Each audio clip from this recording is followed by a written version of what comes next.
Instructions set in bone. With my own knife, by my own hand, I carve these words in no man's land. Upon the skull of my late foe, who sheltered here some weeks ago. He'd only paused to rest a time and plug a hole broad as a dime drilled into him from our front line by someone's rifle, maybe mine. His charge was stopped, his mates turned round, he found a refuge in the ground, the crater of a 10th-ton shell, within which roils a murky well. He'd bled out then, afraid, alone, no way to part or to atone, save for a scrap of paper there, clutched in his fist, the bones laid bare.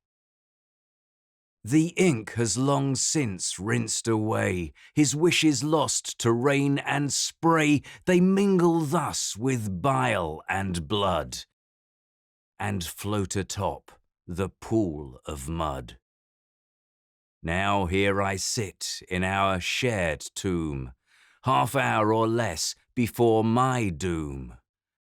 I too was felled, but in my case these letters shall not be effaced.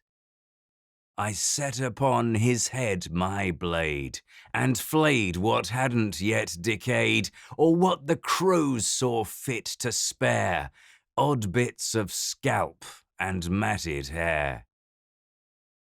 I washed his skull with my canteen, and buffed it to a perfect sheen.